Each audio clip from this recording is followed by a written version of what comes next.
Shalom saudara. Setiap dari kita pasti sudah mengenal kisah penciptaan yang terdapat dalam Kejadian pasal 1, di mana pada mulanya ketika bumi belum berbentuk dan kosong, gelap gulita menutupi samudra raya, sebelum adanya satu benda apapun di alam semesta ini, bahkan waktu pun belum ada. Tiba-tiba keheningan yang menyelimuti alam semesta pecah oleh firman yang menggema. Suara yang begitu agung dan penuh kuasa muncul bagaikan guntur yang menggelegar di langit. Suara itu berasal dari Tuhan, Sang Pencipta, yang datang untuk mencipta alam semesta beserta segala isinya. Dengan penuh keagungan, Tuhan mulai mencipta. Hari pertama, Ia menciptakan terang yang menembus kegelapan dan menerangi dunia yang hampa. Kemudian, Tuhan memisahkan langit dan bumi. Langit dihiasi dengan bintang-bintang yang berkilauan, sedangkan bumi dipersiapkan untuk menjadi tempat tinggal bagi makhluk hidup.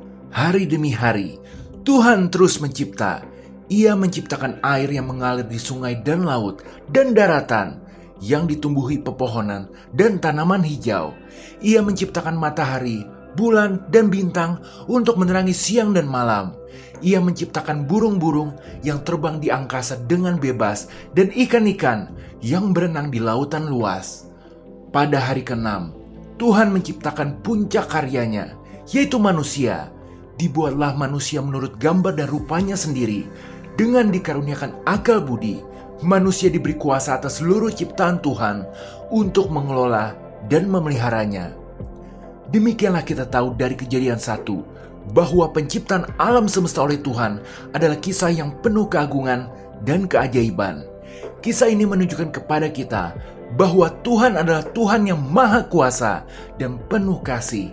Dia adalah pencipta yang luar biasa, yang mampu menciptakan segala sesuatu dari ketiadaan. Namun lebih dari itu, di balik kisah ini terdapat 3 makna penting lagi yang Tuhan mau kita terapkan di dalam kehidupan kita sehari-hari.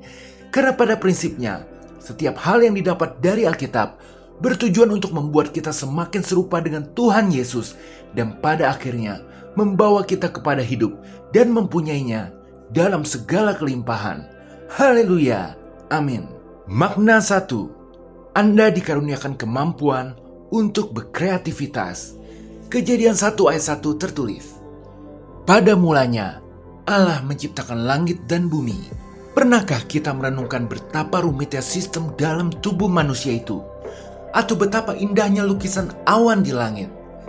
Bahkan dengan tidak membaca dari Alkitab pun, kita dapat mengetahui bahwa Tuhan itu ternyata sangat kreatif, yakni dengan memandang segala bentuk ciptaannya. Lihatlah bagaimana lebah yang kecil dengan rajinnya membuat madu, atau bagaimana burung yang indah dapat terbang dengan bebas di angkasa. Bayangkan betapa bermanfaatnya matahari yang menerangi bumi ini, atau betapa indahnya lautan yang luas dan dalam itu. Beragam jenis binatang, tumbuhan, sayur-sayuran, bahkan bebatuan, dan segalanya. Tuhanlah yang menjadikan bumi ini dengan kekuatannya, yang menegakkan dunia ini dengan kebijaksanaannya, dan yang membentangkan langit dengan akal budinya. Dan yang terakhir adalah manusia, Anda dan saya, sebagai puncak dari semua yang telah diciptakan Tuhan.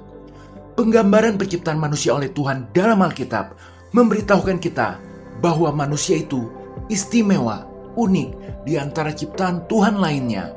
Karena hanya manusialah yang diciptakan menurut gambar dan rupa Tuhan. Dan oleh karena itu, manusia mendapat tempat tertinggi di atas segala bentuk ciptaan lainnya. Ini semakin menegaskan betapa kreatifnya Tuhan kita. Dengan kata lain, jika kita diciptakan serupa gambaran Tuhan, maka kita juga pastinya memiliki kemampuan untuk berkreativitas, meskipun manusia tidak akan mampu menciptakan sesuatu dari ketiadaan. Tuhan menciptakan Anda agar Anda bisa menciptakan sesuatu dengan kreatif. Kita sering berpikir bahwa kreativitas itu hanya dalam kaitannya dengan seni kreatif, seperti menciptakan gambar, lagu, atau hal kesenian lainnya. Namun kreativitas lebih dari itu. Kreativitas adalah tentang menggunakan kemampuan yang diberikan Tuhan kepada kita untuk menyelesaikan sesuatu hal dengan cara yang baru. Ketika kita mau menggunakan kemampuan kreatif yang diberikan Tuhan untuk memecahkan masalah yang kita hadapi, kita akan memahami kejadian kita Sungguh dahsyat dan ajaib. Anda harus menyadari bahwa Anda telah dikaruniakan kemampuan yang dahsyat oleh Tuhan, yaitu kekreativitasan, di mana Anda sebenarnya mampu menyelesaikan berbagai rintangan dan menciptakan solusi-solusi yang baru untuk segala permasalahan yang sedang Anda hadapi. Jika Anda merasa bahwa diri Anda tidak kreatif, maka ingat-ingat, apakah Anda pernah mengalami kekhawatiran? Sebenarnya kekhawatiran adalah bentuk dari kekreativitasan kita, meskipun dalam bentuk yang negatif. Dalam kekhawatiran, kita membayangkan hal-hal seram yang mungkin akan terjadi. Kita menciptakan suatu gambaran mental tentang kehancuran total yang mungkin akan kita terima. Siapa manusia di dunia ini yang tidak mengenal rasa khawatir? Tidak ada, semuanya pasti pernah khawatir. Inilah bukti bahwa semua manusia itu pasti memiliki kemampuan untuk berkreativitas. Iblis seringkali mengecilkan gambar diri kita, di mana iblis suka menanamkan tipu daya ke dalam pikiran kita agar kita merasa bahwa diri kita payah, tidak berguna, paling jelek di antara semua yang jelek. Segera enyahkan pikiran tersebut. Ingatlah lagi bahwa kejadian Anda dahsyat. Anda diciptakan serupa dengan gambaran Tuhan. Anda memiliki kemampuan berkreativitas. Atau ingat saja, kalau Anda bisa khawatir, itu artinya Anda orang yang kreatif. Dan kita tahu orang yang kreatif itu dikenal dunia sebagai calon orang sukses. Yang kita perlu ingat selalu adalah, kita tidak boleh menggunakan kekreativitasan kita secara negatif, seperti menciptakan kekhawatiran atau ketakutan yang menyiksa. Namun, ubahlah energi kreatif itu menjadi hal-hal yang positif. Bagaimana caranya kita melakukan hal itu? Menurut firman Tuhan, kreativitas yang positif tidak muncul begitu saja. Ada peran penting dari Roh Kudus di baliknya. Karena memang selain ada tipu daya iblis, natur kita sudah tercemar akibat dosa Adam dan Hawa, sehingga kita sering melakukan perbuatan yang kita benci, yakni kedagingan, yang dalam hal ini membuat kita sering khawatir. Sekarang mari kita bahas bagaimana peran Roh Kudus tersebut bekerja dalam diri Anda, yang membuat Anda mampu berkreativitas. Roh Kudus pada dasarnya adalah sumber inspirasi, kebijaksanaan, kemampuan, dan motivasi bagi manusia untuk berkarya dan menciptakan sesuatu yang baru. Alkitab telah mencatat banyak contoh di mana Roh Kudus memberikan inspirasi kepada manusia untuk menghasilkan karya-karya kreatif seperti seni, musik, sastra, dan ilmu pengetahuan. Contohnya seperti Bezalel yang terinspirasi untuk membuat perlengkapan kemah suci. Kita bisa baca di Keluaran 31 ayat 2-6. Atau Daud yang menulis mazmur-mazmur indah dan lain-lain. Bahkan kita tahu bahwa keseluruhan Alkitab itu ditulis dengan ilham dari Roh Kudus. Dengan kata lain, Roh Kudus yang ada di dalam hati Anda mampu memberikan kebijaksanaan dan kemampuan kepada Anda untuk bisa memahami dan menyelesaikan segala masalah dengan cara yang kreatif. Kalau kita baca di Kejadian 1 ayat 2, Roh Kudus atau Roh Allah itu sedang melayang-layang di atas permukaan air, siap pencipta ketika bumi belum berbentuk dan kosong, gelap gulita menutupi samudra raya ini. Ini menggambarkan betapa hebat Roh Kudus dalam mencipta, dan ini kabar yang sangat melegakan bagi kita semua. Karena ketika Anda telah menerima Yesus sebagai juru selamat, maka Roh Kudus pasti telah turun ke dalam diri Anda. Tidak mungkin tidak. Fakta ini tidak bisa disangkal, sebab peran Roh Kuduslah yang bisa membuat Anda mau mendekat kepada Tuhan. Jika Anda sekarang hatinya sering ingat kepada Tuhan, maka itu tanda Roh Kudus sudah ada di dalam diri Anda. Kalau sudah begitu, ini artinya tidak terbayangkan betapa hebatnya diri Anda ke depannya jika Anda mau dari sekarang selalu bersekutu dengar-dengaran dan taat kepada Roh Kudus di dalam diri Anda. Karena faktanya, Roh Kudus akan terus bersuara dalam pikiran Anda, dan suara Roh Kudus itu pasti membangkitkan semangat dan motivasi Anda, yang mendorong Anda agar mau melangkah atau menciptakan sesuatu untuk keluar dari zona nyaman dan menjelajahi ide-ide baru dengan penuh keberanian. Ingat selalu, ketakutan, kekhawatiran itu adalah hasil dari tipu daya iblis, sedangkan keberanian dan kekreativitasan adalah hasil dari karya Roh Kudus. Pilihan ada di tangan kita, apakah kita mau lebih mendengar Roh Kudus atau lebih memilih mendengar tipu daya iblis. Sebaiknya kita semua lebih memilih mendengar suara Roh Kudus, karena Hawa telah merasakan dampak lebih mendengar tipu daya iblis, yaitu kehancuran. Dengan lebih memilih mendengar suara Roh Kudus, maka hidup kita akan sesuai dengan kehendak Tuhan yang membawa kita kepada hari depan yang penuh harapan. Haleluya, amin. Makna 2, menemukan talenta dan bersedia menjadi alatnya Tuhan. Kejadian 2 ayat 15 tertulis, Tuhan Allah mengambil manusia itu dan menempatkannya dalam Taman Eden untuk mengusahakannya dan memelihara taman itu. Sebagai ciptaan yang paling dikasihi oleh Tuhan, maka Tuhan mengenal setiap dari kita secara pribadi, dari ujung rambut sampai ke ujung kaki, baik perbuatan kita sampai kepada hal-hal yang tersembunyi sekalipun. Sebab Tuhanlah yang membentuk buah pinggang kita, menenun kita masing-masing di dalam kandungan ibu. Setiap dari kita telah diciptakan secara unik oleh Tuhan. Tidak ada muka yang sama, sidik jari manusia pun berbeda-beda. Faktanya, Tuhan telah menciptakan kita dengan kekhasan masing-masing. Dimulai dari tinggi badan, warna kulit, warna bola mata, sampai kepada talenta kita. Talenta atau bakat yang diberikan Tuhan kepada setiap manusia merupakan suatu kemampuan atau potensi yang istimewa untuk menghasilkan sesuatu yang baik dan bermanfaat bagi diri sendiri, orang lain, dan memuliakan Tuhan. Ketika Tuhan menciptakan Taman Eden, Tuhan segera memberikan tugas kepada Adam untuk mengusahakan taman itu. Manusia telah diberikan kuasa atas segala ciptaan. Ini artinya, dari sejak semula, manusia adalah pengelola dari segala ciptaan Tuhan. Bahkan kalau kita ingin menugaskan anak kita, pasti kita akan memberikan dia modal. Maka talenta itu adalah modal yang diberikan Tuhan agar kita bisa sukses dalam menjalankan tugas yang diberikan Tuhan dalam hidup kita masing-masing. Jika dulu tugas manusia hanya menjadi pengelola atas segala ciptaan Tuhan, maka sekarang selain menjadi pengelola, kita semua masing-masing ditugaskan Tuhan untuk membangun kerajaan Tuhan di bumi saat ini. Maka betapa pentingnya bagi kita untuk mau memahami apa sejatinya talenta kita, karena ini berhubungan dengan tujuan hidup kita ada di dunia ini. Dengan kata lain, kalau kita tahu apa talenta kita dan mau mengembangkannya, lalu bersedia menggunakan talenta tersebut dengan bertanggung jawab dan penuh kasih untuk membangun kerajaannya dan membuat dunia menjadi tempat yang lebih baik, berarti hidup kita itu akan sesuai dengan dan selaras dengan rencana Tuhan, dan ini akan membuat hidup kita akan berkenan di hadapannya. Talenta sedikit berbeda dengan keahlian. Kita tahu keahlian membutuhkan jam terbang agar bisa menjadi ahli, sedangkan talenta adalah bakat yang membuat seseorang itu bisa belajar dengan cepat guna mendapatkan keahlian. Puji Tuhan, Alkitab telah memberikan daftar talenta lengkap yang dapat kita periksakan kepada diri sendiri, atau kita bisa tanyakan ke orang, kira-kira kita memiliki talenta yang mana? Daftar talenta itu dapat kita baca di Roma 12 ayat 6-8. Demikianlah kita mempunyai karunia yang berlain-lainan menurut kasih karunia yang dianugerahkan kepada kita. Jika karunia itu adalah untuk bernubuat, baiklah kita melakukannya sesuai dengan iman kita. Jika karunia untuk melayani, baiklah kita melayani.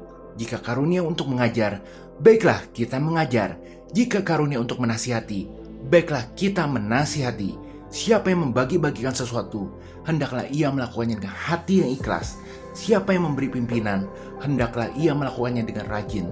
Siapa yang menunjukkan kemurahan, hendaklah ia melakukannya dengan sukacita. Ditambah satu lagi, yakni karunia untuk berkata-kata dengan pengetahuan. Jadi kedelapan talenta itu adalah: 1. Talenta bernubuat. 2. Talenta melayani. 3. Talenta mengajar. 4. Talenta menasihati.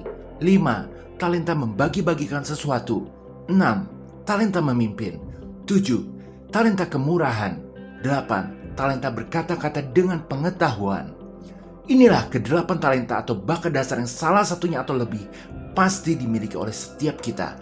Dengan mengetahui apa talenta kita, maka kita akan mudah mengetahui keahlian apa yang gampang kita bisa kejar. Sebagai contoh, Keluaran 35 ayat 35 tertulis, Ia telah memenuhi mereka dengan keahlian untuk membuat segala macam pekerjaan seorang tukang, pekerjaan seorang ahli, pekerjaan seorang yang membuat tenunan yang berwarna-warna, dan kain ungu tua, kain ungu muda, kain kimisi, dan lenan halus, dan pekerjaan seorang tukang tenun, yakni sebagai pelaksana segala macam pekerjaan dan perancang segala sesuatu. Apakah Anda bisa menebak talenta apa yang dimiliki orang yang memiliki keahlian untuk pekerjaan tukang dan membuat berbagai macam tenunan? Jawabannya adalah talenta melayani. Talenta melayani memiliki kemampuan lebih dalam menggunakan tangan atau kelima panca indera. Maka orang yang dengan talenta melayani akan mudah menjadi ahli dalam pekerjaan tukang, menjahit, bahkan menyanyi. Ada talenta menasihati. Dia akan ahli dalam bidang-bidang yang memerlukan ketaatan penuh terhadap aturan, seperti dunia kedokteran, keuangan, dan lain-lain. Talenta membagi-bagikan sesuatu merupakan bakat yang dapat merasakan perasaan orang lain. Dia sangat peka akan kebutuhan orang. Jika Anda ada yang merasa bisa dengan mudah merasakan perasaan orang lain, atau ketika Anda mudah menangis ketika melihat orang lain sedang menangis, maka Anda mempunyai talenta membagi-bagikan sesuatu ini. Orang dengan talenta ini cocok dengan pekerjaan yang berhubungan dengan orang, dan lain-lain. Pada intinya, Anda harus benar-benar mencari apa talenta yang Tuhan berikan kepada Anda. Pasti ada satu di antara ke-8 talenta dalam ayat tersebut. Perjalanan menemukan talenta diri merupakan perjalanan spiritual bagi pribadi Anda masing-masing. Dan untuk sebagian orang, menemukan talenta membutuhkan waktu dan usaha. Ingatlah untuk selalu bersabar dalam proses pencarian ini. Kita bisa meminta hikmat dari Tuhan karena Dialah Sang Pencipta kita yang tentu dengan senang hati memberikan kita jawaban. Talenta adalah harta karun pribadi yang menunggu untuk digali. Temukan talenta Anda dan gunakan bagi kerajaan Tuhan. Haleluya, amin. Makna 3, mengasihi sesama. Kejadian 2 ayat 18 tertulis, Tuhan Allah berfirman, tidak baik kalau manusia itu seorang diri saja. Aku akan menjadikan penolong baginya yang sepadan dengan dia. Kalau kita jeli melihat setiap selesai mencipta, di ujung pasti terdapat kalimat, Tuhan melihat bahwa semuanya itu baik. Namun ketika dia melihat Adam hanya seorang diri, maka Tuhan berkata, tidak baik.